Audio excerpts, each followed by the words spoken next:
Today we're going to be looking at what the inside of a 3D printed home actually looks like. Let's jump right in.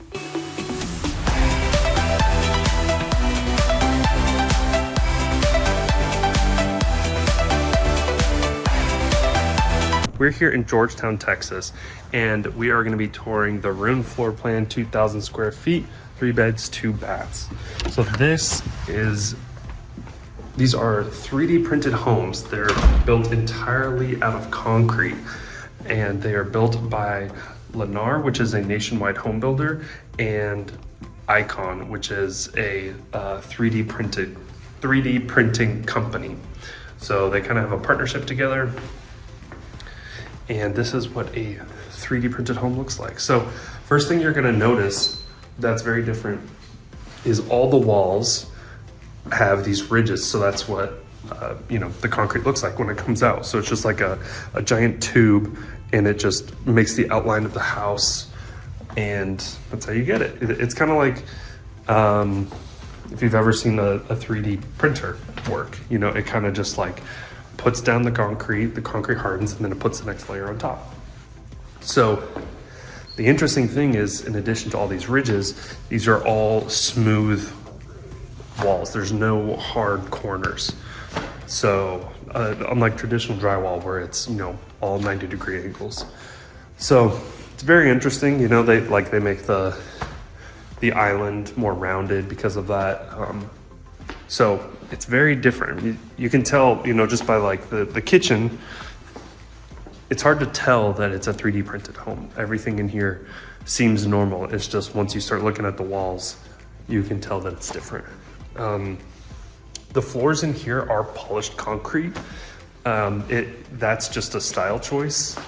It's not necessary. You can put down flooring if you wanted. You can put down carpet if you wanted. The foundation is just normal foundation. It might be slightly different to account for all the extra weight of having a 3D printed home, but it's pretty much the same. Some things that these don't have, they don't have any baseboards, so you don't need a baseboard to protect the drywall because there's no drywall, it's just all concrete. This home specifically, it's got some nice features. Got a separate tub, got a separate shower, big walk-in closet. So, that's it for this first home. It's a decent sized space. And in the next one, we will be talking about the pros and cons of owning a 3D printed concrete home.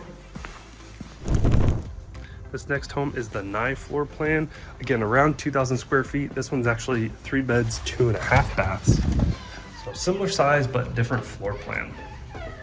So, pros and cons of owning a 3D printed home.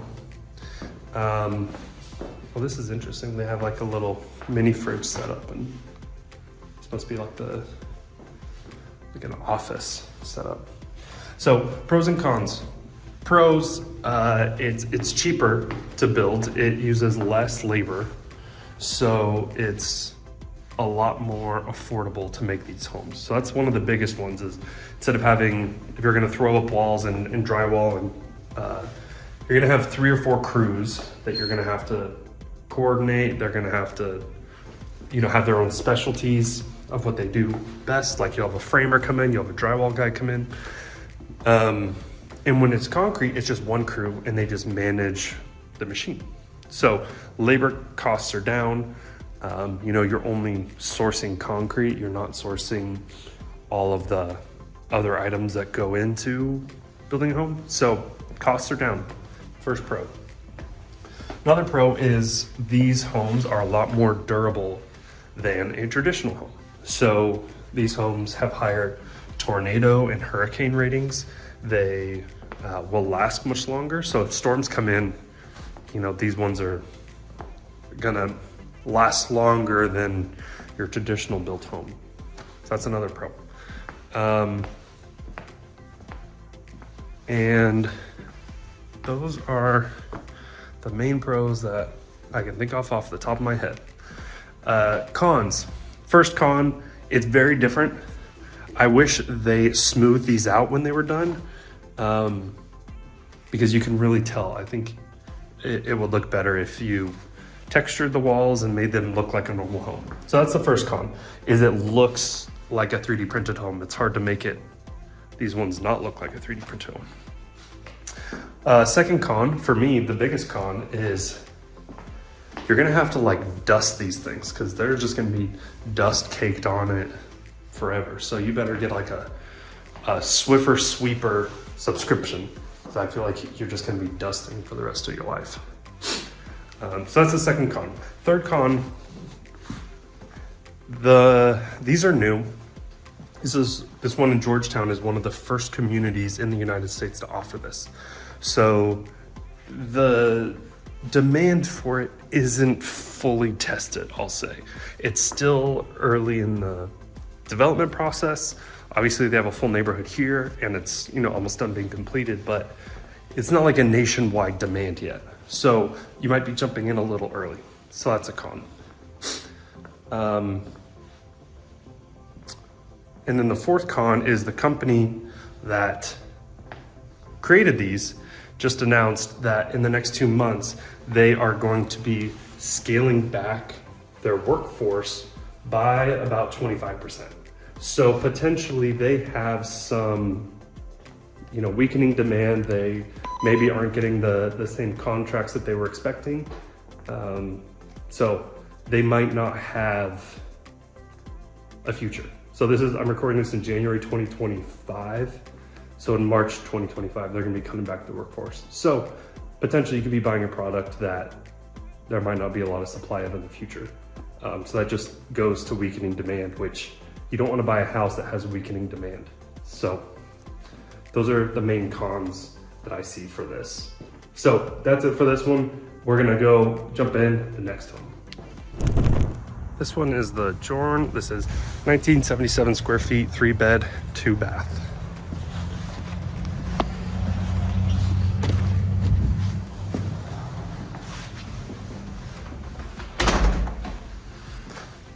Okay. With all those cons in mind, I really like the innovation here. So, you know, outside of just residential homes, one of the big business models for this is targeting homelessness. I guess targeting homelessness isn't the right word. Solving homelessness, because they found that a lot of people who are struggling with homelessness end up in, you know, like trailer parks, places where the homes are more dilapidated. They might not last long. If a natural disaster comes in, they're kind of back at square one. So if they are able to, you know, create affordable homes for people of lower income levels, then that could really help out the housing crisis. Their homes might be more secure in terms of natural disaster. So some of the biggest demand that I've seen for this is from cities, actually, not necessarily your end home buyer. So I think, you know, this technology could be really great for that, especially with the low cost of building these. You can really, you know, get a piece of land and make a dent in, you can make a dent in, you know, an underserved population, which I think is really great. So this one, again, 3 bed, 2 bath. This one is actually my least favorite layout. I really don't like that like you have this long hallway with just bedroom, bedroom, bedroom, bathroom. I think the other ones had a better flow. They had some bedrooms off to the front. And this one, it's just kind of, you know, it's like it's cut off in half, having the back half be the bedrooms, the front half being the actual rooms. So that's it for this one. If you have any questions about, you know, the modular homes or just relocating to us in general, feel free to reach out. My contact info is right there. Thank you so much for watching, and I'll catch you in the next one.